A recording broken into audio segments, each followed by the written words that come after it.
some real shit. Check.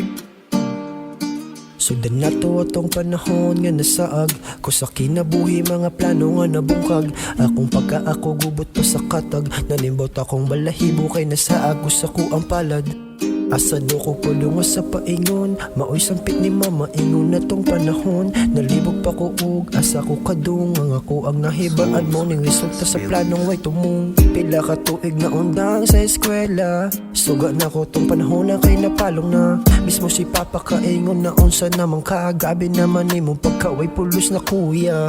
Naning kamot makasulod og trabaho, high school grad lang resulta sa pagkaway ayo.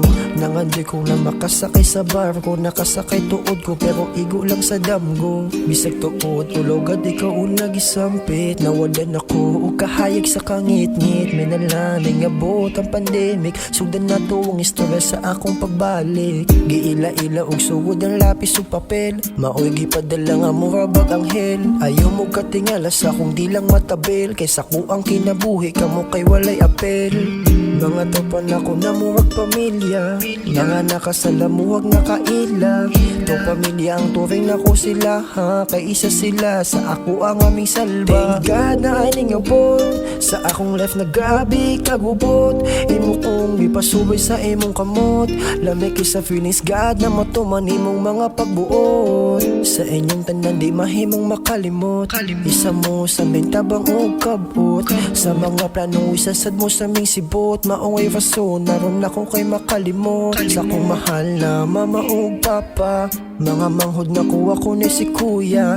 Paning kamutan na ihawas mo diha, agamiton ng hiyas nagihatang ni bathala. Thank God na ay ningabot sa akong life na grabe kagubot. Imo kong gipasubay sa imong kamot, lamig kay sa feelings God na matuman imong mga pagbuot. Sa akong life na grabe kagubot, imo kong gipasubay sa imong kamot, lamig kay sa feelings God na matuman imong mga pagbuot.